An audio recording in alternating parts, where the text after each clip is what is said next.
Peace, family. Vie Darling, the Cosmic Queen and your intergalactic interpreter. And I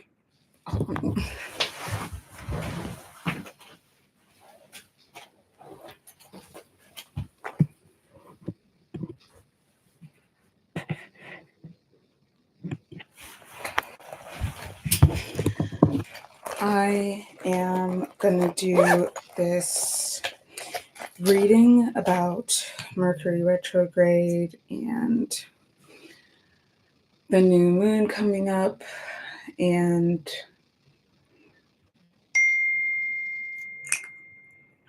more. It's quite difficult because I use 𝗪cie𝗶𝗶 in this practice, but I need to be quick because I only have a half an hour. But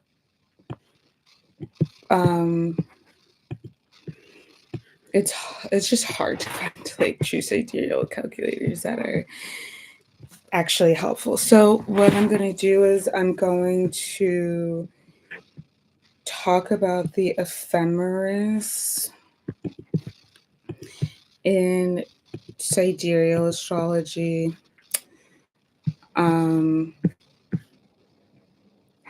We have a lot of water energy going on here.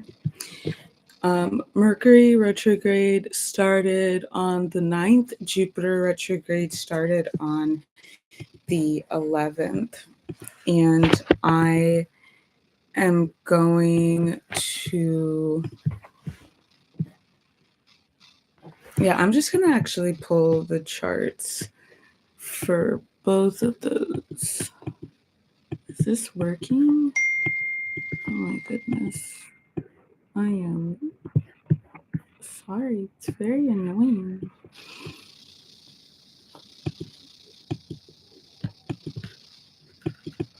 This is weird. It's not allowing me to pull the chart. Okay, there you go.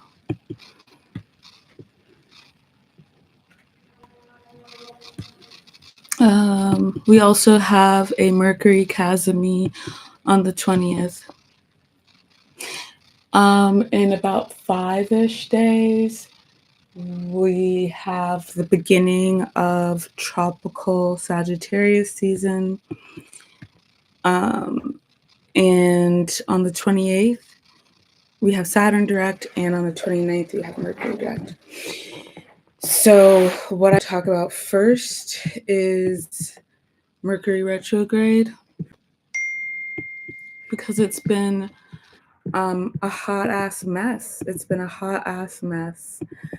We're going to do sidereal because I want to be as close to correct as possible.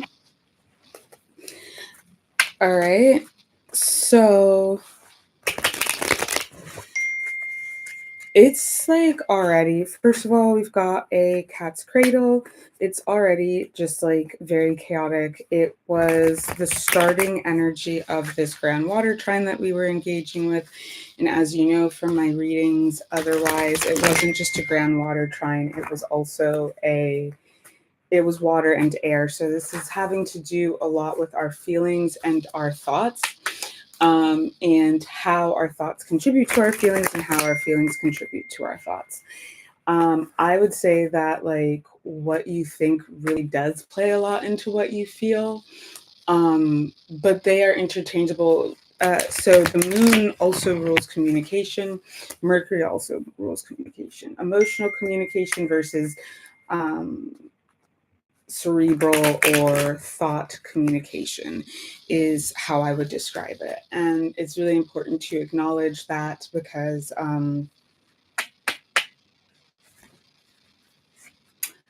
the two are inextricable from one another. And, you know, the people who want to control you understand that, whether or not they explicitly understand that, they do understand it, and they operate from this understanding. This is why narcissists are narcissistic. They very much know. They are very emotionally intuitive and aware people. And a lot of times they're very cunning and wily. It would be wrong to underestimate the the level of intelligence that narcissists have. And that is also, that's true for um, information, like, well, that's, yeah, thought, like book smarts and brains, or even street smarts, really. But it's also true for emotional intelligence. Do not underestimate the emotional intelligence of somebody who is narcissistic, because they are very, very emotionally intelligent. Otherwise, they would not be good at what they are attempting to do. And likely they are pretty good at it. Most narcissists are very much getting away with narcissism because they identify who they can act that way towards and who they cannot act that way towards. And they choose to, if they're smart, which they are usually, they're going to choose the people that they have a sense, they intuitively can tell that this is a person that will make perfect supply. And they will manipulate everybody else around them in different ways. The way that a narcissist manipulates and exploits supply is going to be different. What type of supply that they're getting from a person. People who are harder to control and manipulate because maybe they have more self-esteem, maybe they're less traumatized, etc. They're going to engage with them in a different way, but they're still getting supply from them. It's just a very different kind. So if they are getting like empathetic supply from you, they're going to treat you very differently than the people that they get validation from, because they don't care about your validation because they don't respect you.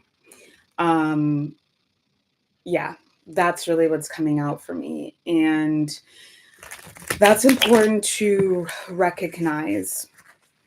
But what I really want to drive home, and something that I've been talking about a lot this year, is that narcissistic people with narcissistic personality disorder, yes, but also people who are narcissistic in their personality, whether or not they are pathological,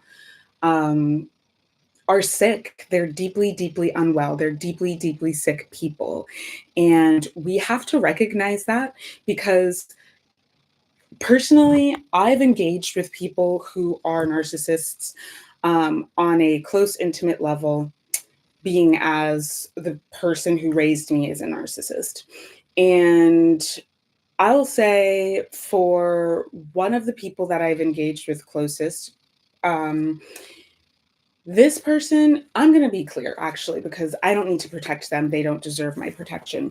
My brother is a huge narcissist. And what I know from being around him and having the powers that I do is that it is compulsive for him. He is not capable of not behaving in a narcissistic way. He can't help himself. He knows that it is counterproductive to what he really, really wants deep inside, which is love, unconditional love. But because he is compulsive and he is unwell, because he has a disorder, he cannot help but do the harmful things that push these people away. And narcissistic people are especially going to do this to their family members and to their romantic partners. Anyone that they can see is very loyal, especially if you've been indoctrinated into a warped sense of loyalty where it's like you're loyal to the collective regardless of whether or not they're actually loyal to you.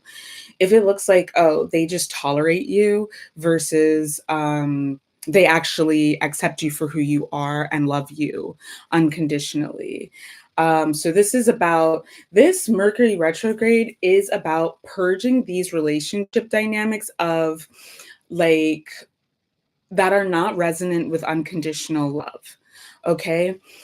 That's what's happening here. And I want to say this much too. You all have to understand, within my framework, within the Ethereum, within cosmic wellness, unconditional love does not mean that I like you I may not ever like you. There are a lot of people that I do not like, and that's okay, and that's normal, and that's sane. But it does mean that I want what is absolutely best for you and for your personal evolution and for your soul's growth. Okay? That's what unconditional love means to me here in the Aetherium. It doesn't mean I saw somebody on TikTok talking about this and they were like, you can't love someone and not like them. And that's like, that doesn't even make any sense. If love is unconditional, then me liking you is not like, that is a condition for me to love you. I don't have to like you to love you unconditionally and want your needs to get met. I don't have to ever engage with you if I love you unconditionally, because that is also a condition. Decondition your love, reprogram what love means to you. Now is a really great time for people to perhaps pick up the book All About Love by Bell Hooks. Perhaps pick up a book about decolonization, about abolition, because this is spiritual abolition here in the Aetherium. And until you decolonize yourself, you cannot love unconditionally, period. As long as you are living in the binary opposition system of the Eurocolonial matrix, you cannot love unconditionally. That means that you can't access Christ consciousness, you can't access the fourth dimension, and you're not getting out of. You're not coming into this new earth parallel. Okay. And I do feel like Mercury retrograde is really locking that in. I feel like with Saturn retrograde ending at the end of this month and during tropical Sagittarius season, we're going to see an alignment happen here whereby I've spoken about this before.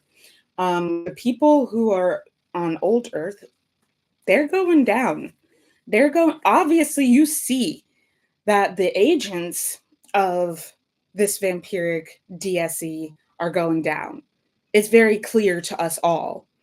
But the people who embody that system and engender it in everyday interactions, energy vampires, people who are narcissistic, people who are categorically abusive, people who are abuse apologists and enable abuse, all of these groups who participate in these dynamics, they're stuck, they're going down because that's their karma. And it's just, it has to come for them. So keep on doing what's right. Keep on doing your best to be the person that you are ordained to be, because what's coming for them, you don't want any parts of that. Trust and believe. Okay, we are all experiencing our karma right now. What I want to say, 1313 on the timer, what I want to say is people, I was thinking about Mariah Carey yesterday and how much I love her. And thing is, Mariah Carey can sing and she's definitely deity tier feminine, but she's not all that high ranking, because nobody who is truly, truly, truly high ranking is going to be in that system.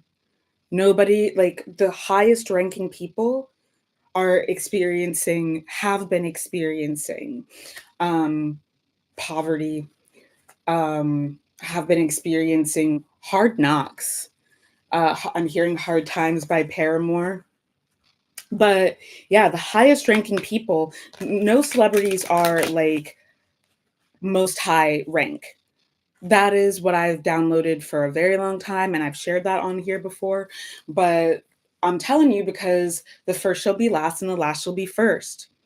It is ordained that the top tier, the most high ranking, would be in the lowest positions, because that's where the hardest work has been to do. And the hardest work is also to stay alive while experiencing the worst that the world has to offer. Like, please and thank you. Gracious greetings. Hi, Kiki Law. Welcome in. I'm sorry, I can't see the chat because I have the chart open on the other half of the screen. Yeah, all that to say, we have to be here at the shifting out of Kali Yuga into the Dvapara Yuga or Yuga. We have to be in the bottommost position, because when it flips, let's talk about it as like a time turner. This is what I'm hearing. That's from Harry Potter, but it was a sand. What is this called? What is it? It's a table. You know what I mean? Hourglass. When the hourglass turns, the first shall be last, and the last shall be first. And had to be last, so that we could be first, so that we could be the leaders in the new earth. We know that because we've been hearing it all along. People keep talking about it, but personally, I don't see people talk about it the way that I talk about it. Right now, what's happening with all of these retrogrades, and Jupiter is related to 𝗪, it's related to Yahweh. You may have seen what I was talking about in terms of like who people think. Popular belief is that Yahweh is who Yahweh is actually Marduk, and this unholy trinity that these groups have been following and like praying to and worshiping and doing all of this ritual and ceremonial magic to.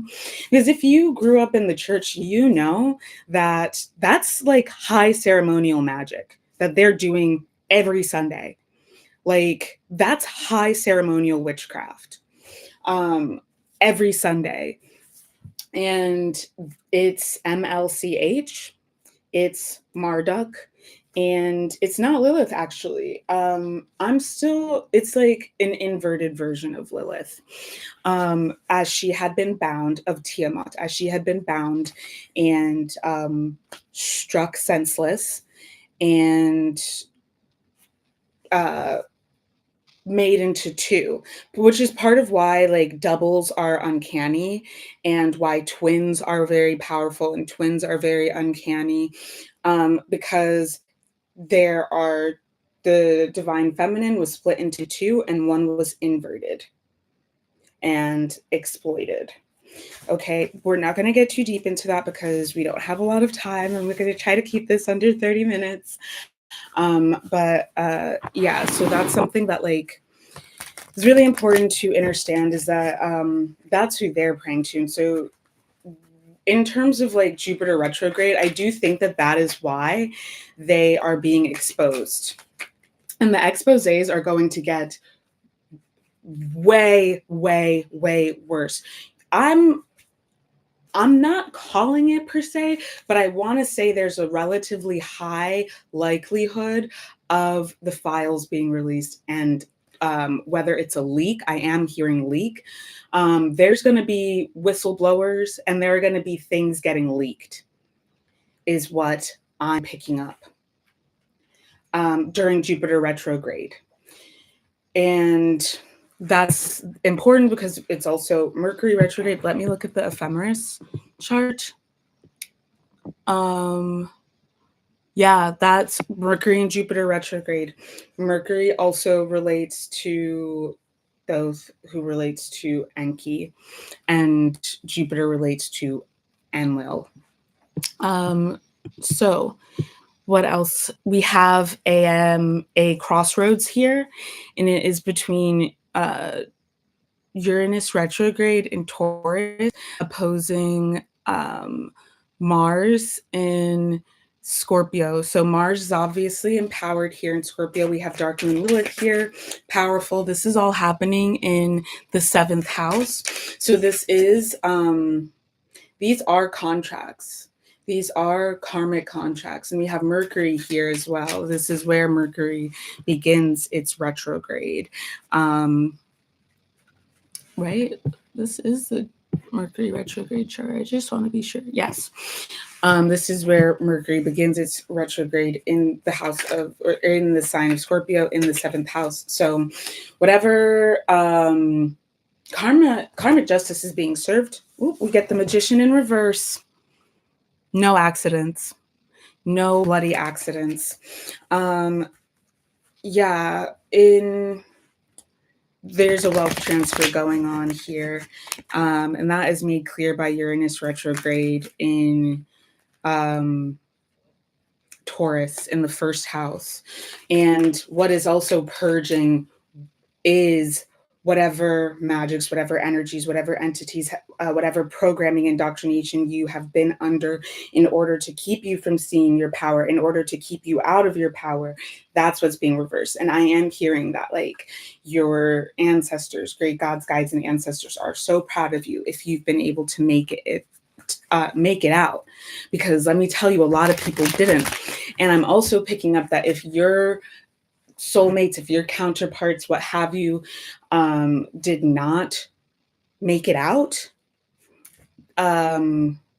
you're going to be getting a new one. And that's part of this new set, like resetting of the ages. If you're not subscribed to the adept tier of my newsletter, The Mysteries, I have been sharing a lot of pages from my book of shadows about this, and I would encourage you to. It's in the description box. It's linked in the description. It's not just the free tier, the adept tier, Sanctum Luminous, where I share pages from my book of shadows.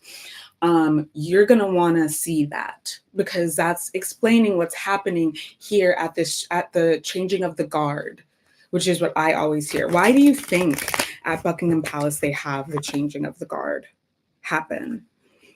And it's a ceremony. Anybody who's like any institution that is highly ceremonial, you want to be thinking about that critically. You want to be thinking about it critically because it requires critical examination for us to ask ourselves, do I want to participate in this ceremony? And because some of the people who've been on mission here, they had more access to clout, they had more access to wealth, they had more access to privilege, and they didn't make it out because they chose that. They chose the worldly, the material. 2222 on the timer. Cannot make this up. They chose to prioritize that. 2230. So we were just in that 222 area. Yeah, damn.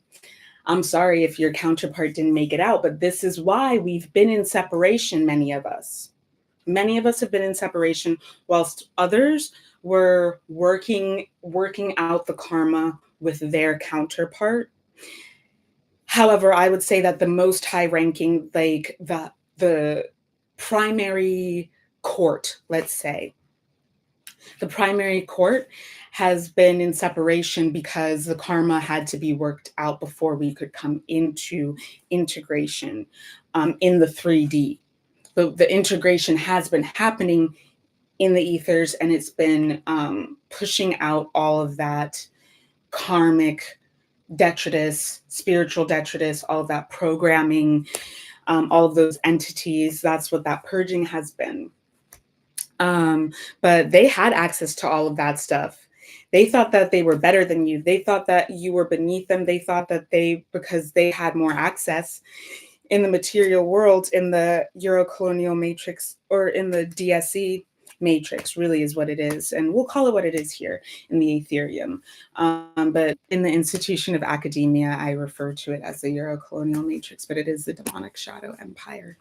In the DSE, they had more power, and that is why they did.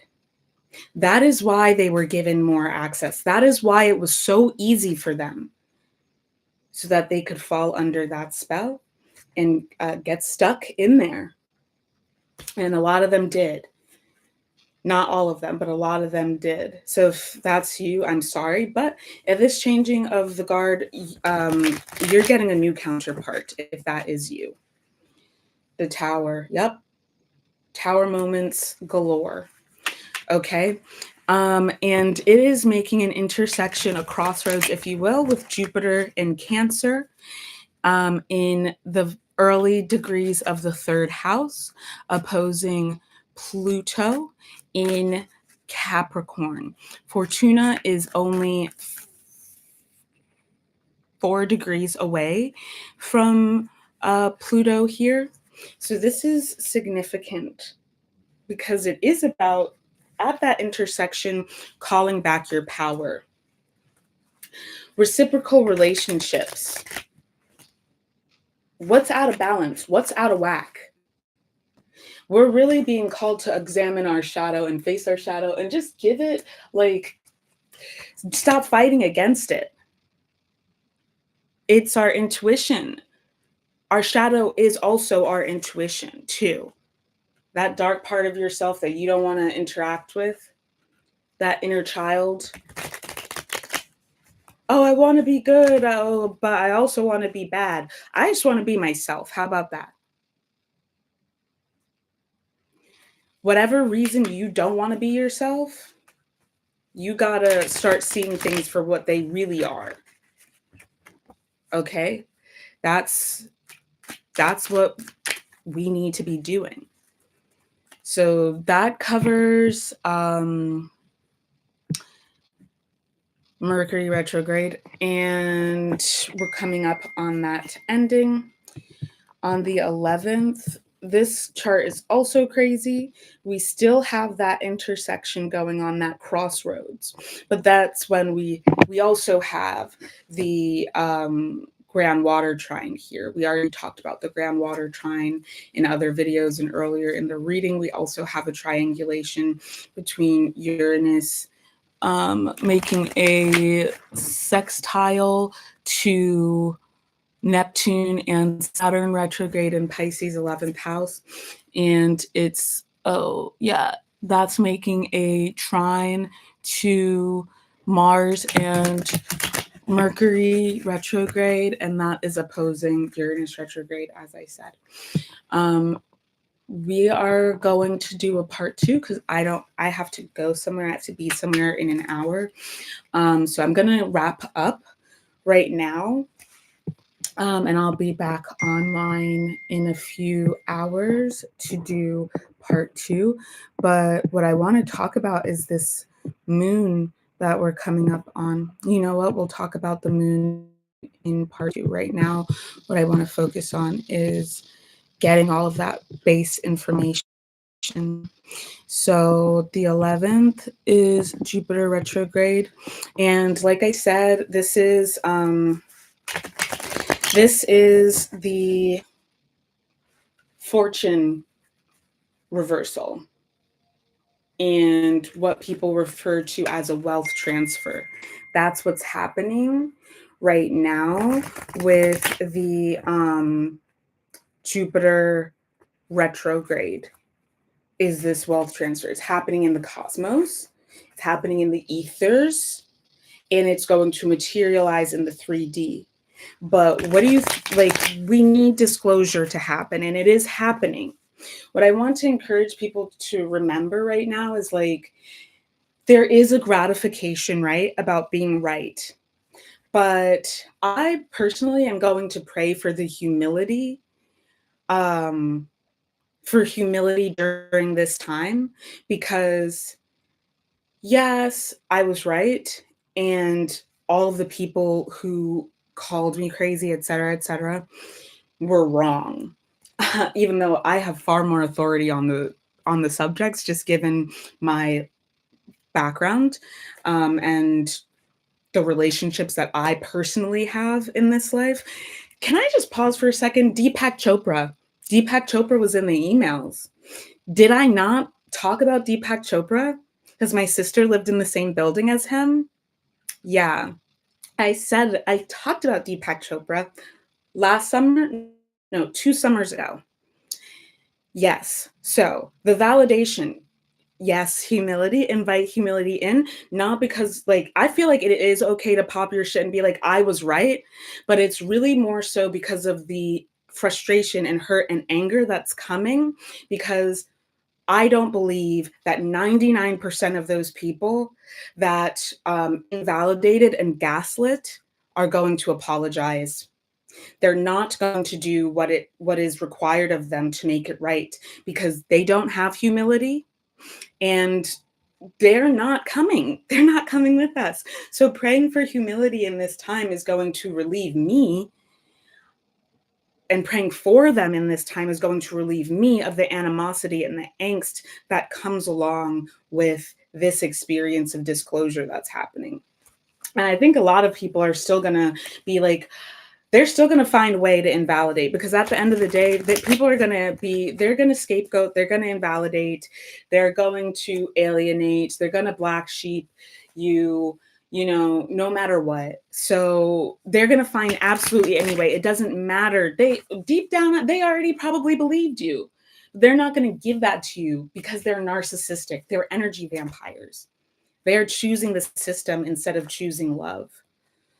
I personally have been experiencing a lot of grief related to what the church was supposed to be versus what it has been. If you are a crystalline like me, if you are part of that lineage, if you are, any of that, then you might relate to that experience. It's just extremely disappointing to see what the church is and how evil and cruel it is and can be, but it's of no surprise. So whatever that looks like, I have to just say that disclosure, as gratifying as it can be, is also really, really painful, because it doesn't mean that the people who are complicit and enable abuse are going to stop. It doesn't mean that. And it doesn't mean that they're going to suddenly give you what you want. We have to give ourselves what we want. Okay? We have to give ourselves a validation. If we believed ourselves fully, if we validated ourselves, if we were self-empowered instead of looking for external validation, when we ground ourselves in our integrity, when we ground ourselves in our sovereignty, we don't need that. There are parts of us that we've been calling back our power, that we are reintegrating, and we have to support their integration by not allowing ourselves to fall prey to that emotionally immature part of ourselves. And that's not a negative thing to say. It just is. The 5-year-old version of myself that needs their mommy's validation is emotionally immature because they're 5. But I got to be that inner loving parent and give them that validation, because guess what? I am grown, and all the other parts of myself know that mommy's sick and she's not going to ever give that to us. Daddy's sick and he's not ever going to give that to us. So that divine counterpart, that soulmate relationship, what have you, it could be your family members that you were hoping and praying that they would make it to the other side, but they didn't. I will also say before I wrap up that there was an attempted destiny swap happening last night and over the weekend. And I'm going to post about that to the chat of my Substack. I'm going to be making more updates through the chat on my Substack. So if you're not subscribed, I would really encourage you to subscribe. I'd also encourage you to use notification alerts, because I'm going to be using that to post the downloads and the information about what is going on that I'm experiencing. Whatever messages, because these are perilous times, and they are powerful, potent times. And there's a lot of information that needs to be communicated. Many of us have been on the front lines recently, and I want to communicate that as much as I can, but I can't make content all the time. I'm writing my thesis proposal. Like, I'm preparing a massive performance for one of my courses. Like, I just cannot make content all the time. So please follow, and subscribe to my Substack, and turn on post notifications. I will be back on later this evening, probably, to finish this reading. I love you all truly and deeply. I hope that this was helpful, and I'll see you on the flip side. I hope you know what I mean by that now. Bye.